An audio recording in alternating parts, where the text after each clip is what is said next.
Reapresentação hoje lá no Flamengo, tá? Aconteceu hoje à tarde, por volta de 3h30, os jogadores se reapresentaram, iniciaram aí, portanto, a pré-temporada visando o ano de 2025. Lembrando que o Flamengo também vai viajar para os Estados Unidos no dia 10, ou seja, sexta-feira o Flamengo já embarca para os Estados Unidos. Hoje, amanhã e quinta é muito mais aquele exames, enfim, faz um check-up e aí eles vão para os Estados Unidos, ficam lá até o dia 24 e aí eles retornam visando o restante da temporada. Teve reapresentação, Fabrício Bruno foi mesmo contra a vontade dele, a gente vem falando aqui no canal Vene Casagrande que ele nem queria se reapresentar, que ele queria resolver a vida dele, a ida dele para o Cruzeiro antes mesmo de hoje, dia 8 de janeiro, data da reapresentação. Mas ele quer ir, ele continua dizendo que ele tem o desejo de se transferir para o Cruzeiro, porém até o momento o BAP não deu ok. O José Botto entende que é um bom negócio para o Flamengo, mas óbvio que não é uma decisão apenas do José Botto, depende também do ok do presidente BAP, que até o momento não está convencido que a venda, pelo menos pelos valores apresentados, pelo Cruzeiro, até o momento não agradaram ao Flamengo, não é uma boa. E, gente, por falar em Flamengo, hoje teve entrevista coletiva do José Botto e eu quero fazer um elogio aí à nova gestão pela atitude deles. Ontem eu comentei aqui que eles voltaram a divulgar, enfim, o planejamento, o dia, sabe, o que eles vão fazer no dia, horário de treinamento, sabe, todo o detalhado. Isso é importante demais para a imprensa, para os torcedores também. E além disso, vai voltar a ter entrevista coletiva com os jogadores, vai voltar a ter treino aberto para a imprensa, vai voltar a ter entrevista coletiva com o treinador antes de jogos. Gente, isso é importante demais. Parece bobagem, mas não é. A imprensa sente falta disso. A imprensa sentia falta na outra gestão até mesmo disso. O que o clube vai fazer hoje? Qual é o horário de treinamento? Nem isso eles passavam. E assim, eu falo mesmo, porque eu já falei isso em outros momentos, a comunicação na gestão Rodolfo Landim, e isso não era culpa do VP de comunicação não, tá? Eu acho que era culpa até mesmo de outras pessoas que já se foram no Flamengo. A comunicação era horrível com a imprensa, horrível. Agora tende a melhorar, pelo menos a gente espera isso, porque vai ser tudo bem divulgado, inclusive até as fotos que acabaram de chegar aqui no grupo, coletiva José Botto, agora eles estão mandando a foto de um jeito mais fácil também. E por falar em coletiva, foi uma coletiva, digamos assim, que ele fugiu pela tangente em vários momentos, mas eu vou pegar aqui as principais declarações dele, são curtas, tá? O que temos de orçamento será suficiente para os reforços cirúrgicos que queremos fazer. Outra declaração dele: o elenco do Flamengo é excelente e só precisamos de ajustes pontuais. Outra declaração: não precisamos de contratações muito caras. Outra declaração: ninguém vai ser contratado para agradar a imprensa e torcida. Pois é aquilo que eu venho falando para vocês. O elenco do Flamengo já é bom. Não precisa essa ansiedade, essa vontade de contratação a todo momento, não precisa. É um ajuste ou outro, tal como eu venho falando para vocês. E o mais importante, ele, no caso, a diretoria do Flamengo, não vai fazer contratação visando felicidade de torcedor em rede social. Vide Juninho, que a gente vai falar já já sobre ele. Flamengo está tentando a contratação desse jogador, fez proposta, a torcida odiou nas redes sociais, e daí? Se o José Botto aprova, se o Felipe Luiz aprova, se o Sevilha iria contratar o jogador, por que ele não pode jogar com a camisa do Flamengo?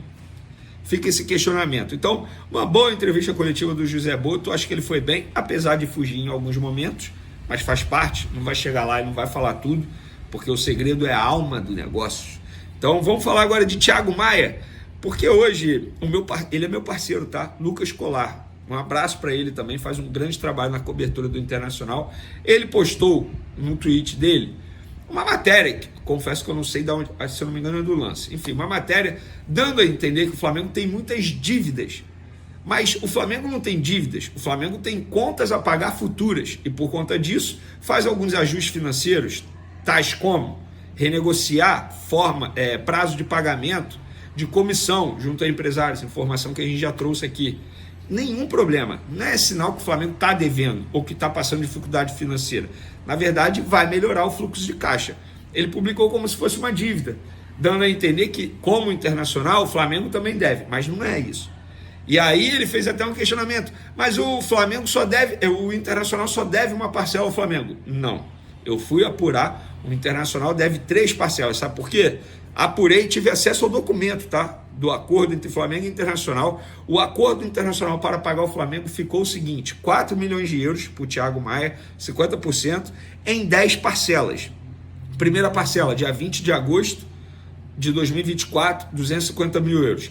Depois a segunda, dia 20 de dezembro de 2024, 400 mil euros. A terceira, 30 de dezembro de 2024, 50 mil euros. Essas 3 parcelas o Internacional não pagou. Estão vencidas, o Internacional não pagou, ou seja, deve ao Flamengo. As outras parcelas, 20 de abril de 2025, 500 mil euros. 30 de abril de 2025, 50 mil euros. 30 de agosto de 2025, 550 mil euros. 28 de fevereiro de 2026, 550 mil euros. 30 de agosto de 2026, 550 mil euros. 28 de fevereiro de 2027, 550 mil euros. 30 de agosto de 2027, 550 mil euros. Então, essa é a forma de pagamento. Eu procurei o Internacional porque o Santos desistiu do Thiago Maia, é isso mesmo. De ontem para hoje, o Santos desistiu do Thiago Maia após muitas exigências do Internacional. Beleza. E aí fui questionar um dirigente do Internacional como que o Internacional pretende pagar ao Flamengo. Esse dirigente tá devendo e ainda foi debochado. Que ele respondeu, sabe o quê? Pretendo pagar com dinheiro. Ah, jura? É óbvio. Mas eles não sabem como vão pagar, porque eles estão devendo não só ao Flamengo, estão devendo ao Cruzeiro, se eu não me engano, em relação ao atacante Wesley. Então, é um escárnio. O que o Internacional está fazendo é um escárnio, não pagou o Flamengo nenhuma parcela, utilizou o Thiago Maia, ia vender o Thiago Maia ao Santos e ainda ia ganhar um dinheiro de valorização. O Santos ia assumir 4 mil euros, que tem que pagar ao Flamengo, e ainda ia dar 2 milhões e meio de euros, 6 milhões e meio de euros. Isso é um escárnio, gente, é um absurdo. Isso é só no futebol brasileiro e ninguém fala nada. Se fosse o Flamengo fazendo isso que o Internacional está fazendo, estava todo mundo fazendo. Era 1 hora de programa debatendo, dívida no Flamengo, desespero, absurdo. Mas, como é o Flamengo que está sofrendo, que é a vítima, ninguém fala nada. Vamos para o próximo assunto? O Flamengo aprovou 3 novos patrocínios. Texaco, ABC da Construção, InDrive. As ofertas vão render mais de 20 milhões de reais ao Flamengo, tá bom? Texaco, ABC da Construção, InDrive. Texaco, número das camisas do time masculino e escudeto nas camisas de treino e aquecimento do time masculino e sub-20 por 2 anos. ABC da Construção, short no profissional masculino e feminino, masculino sub-20 e basquete masculino profissional por 1 ano. InDrive, microfone nas entrevistas do time masculino e costas inferior do time feminino por 1 ano. Então, esses 3 aí vão render mais de 20 milhões de reais ao Flamengo. E por falar em milhões, o Flamengo, enfim, formalizou a proposta pelo atacante Juninho, a proposta feita ao clube dele, ao Qarabag, tá bom? Agora, a proposta foi de 4 milhões de euros, exatamente 4 milhões de euros, mesmo valor que o Sevilha ia pagar o Qarabag pelo Juninho. O Flamengo enviou, isso na cotação de hoje dá cerca de 25 milhões de reais, e agora espera uma resposta do clube do Azerbaijão. O rubro-negro, como vocês já sabem, conta com o desejo do atacante de 28 anos, ele desistiu do Sevilha depois de ouvir o projeto do Flamengo, depois de ouvir o Felipe Luiz, depois de ouvir o José Boto, está encantado, quer realizar o sonho de muita gente da família dele de jogar com a camisa do Flamengo. Agora está tudo no papel, tudo oficializado, a ver qual será a resposta do Qarabag. As pessoas às vezes não conseguem entender exatamente o que você está falando. E quando isso acontece, normalmente a culpa é de quem escreveu, no caso minha. Quando eu disse que a entrevista era morna, eu não estava dizendo que a entrevista tinha sido ruim. Eu disse que foi morna porque o Boto fez questão de amorná-la. O que poderia ser quente nessa entrevista do Boto? Perguntas sobre contratações. É verdade que você quer o Juninho? Não é verdade que você quer o Juninho? E o volante? Quem pode ser o volante que vocês estão procurando? Tá? Nada disso foi possível, porque o próprio Boto, antecipadamente, disse, olha, não é assim que eu trabalho, eu não respondo sobre contratações, não adianta vocês me perguntarem aqui, nem me perguntar mandando o zap, essas coisas para o meu telefone, que eu não vou responder.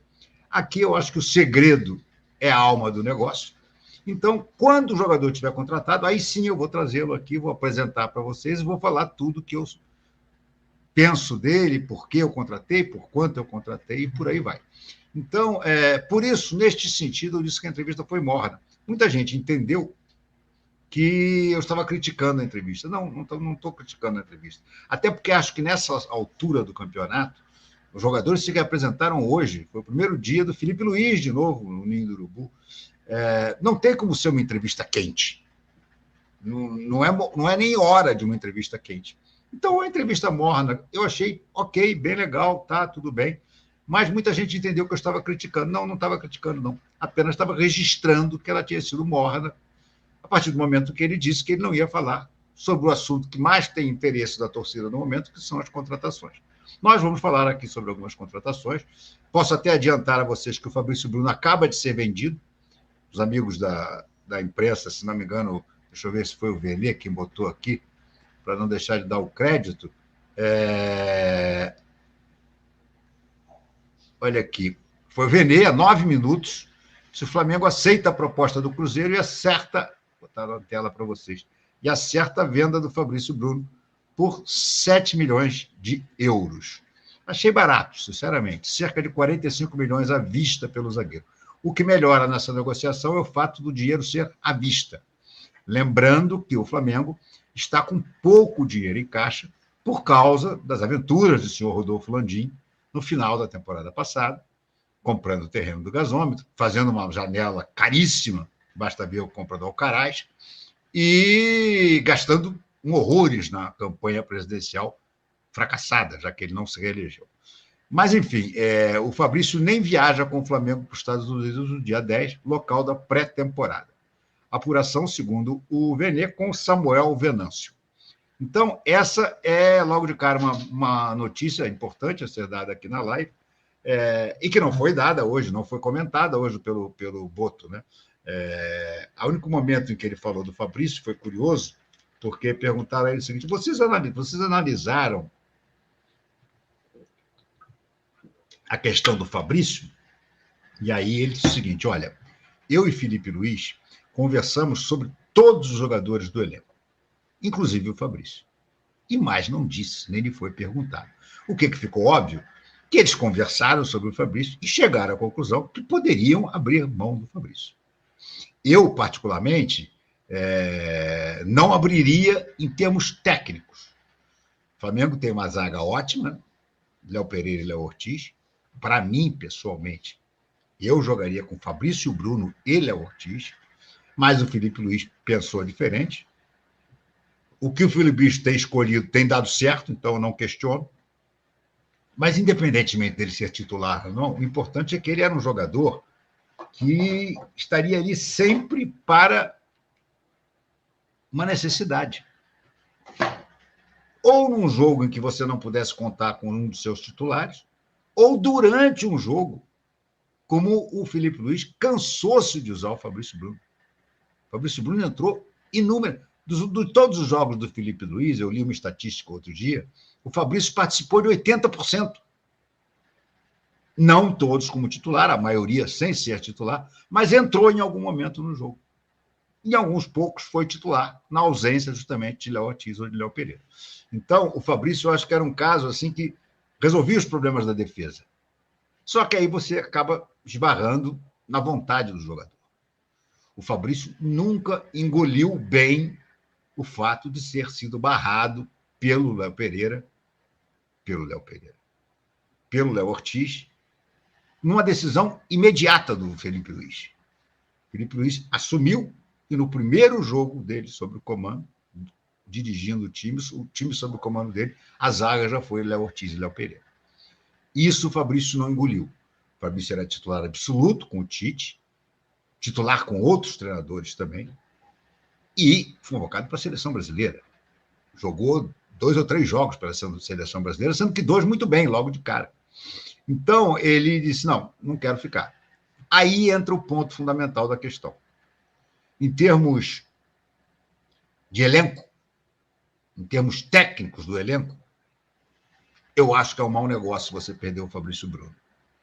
Mas quando você tem um jogador que não quer mais ficar, a situação se complica. Porque fica logo claro que o clima entre ele e o Felipe Luiz não ficou bom, não ficou legal. Tanto que ele quis sair e o Felipe Luiz não se opôs à saída dele. Então, é óbvio que ficou um negócio mal resolvido. Eu vi uma entrevista do Fabrício recente em que ele estranhava o seguinte, ele dizia, o Felipe jogou comigo, Felipe jogador, jogou comigo, e nunca jogou com o Léo Ortiz. Mas nem assim eu tive chance, eu fui barrado logo de cara. Então ficou um ruído aí, que os dois acabaram chegando à conclusão, as duas partes, o jogador e o clube, que era melhor então encerrar. 7 milhões de euros eu não acho um grande preço. Ano passado foi o Rennes, né? Clube europeu, ofereceu 15 milhões de euros por ele.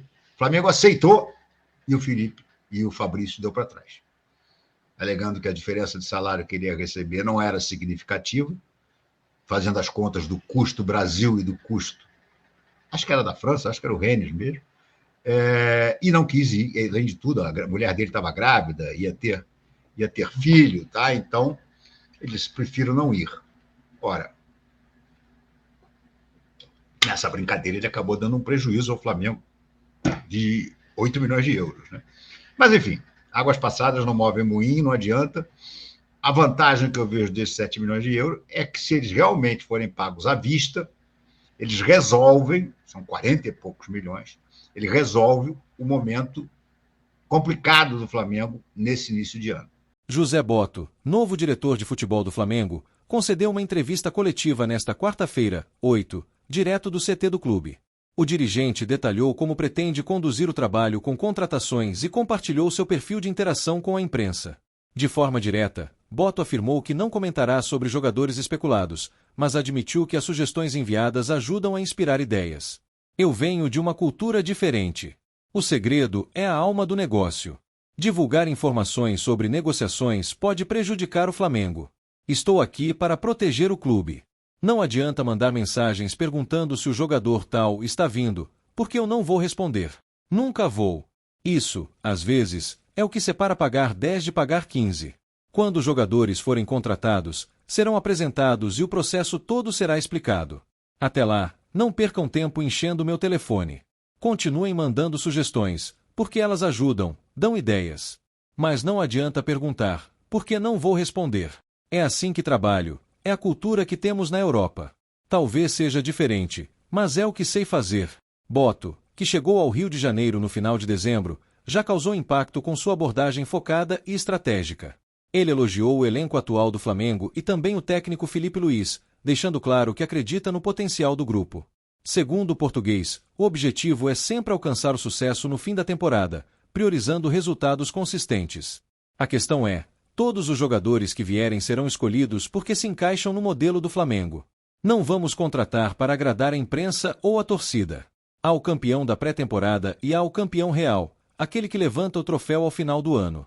O que queremos é ser o campeão real. Botto também abordou a política de retenção do elenco, reforçando a importância de manter as peças-chave. Não está nos nossos planos vender nenhum jogador fundamental. Só consideraríamos algo assim se fosse por uma proposta inacreditável, daquelas que não dá para recusar. O foco é agregar jogadores que tornem o elenco mais forte e competitivo. Com essa postura, José Botto deixa claro que a prioridade do Flamengo é construir um time ainda mais sólido e estratégico para enfrentar os desafios de 2025.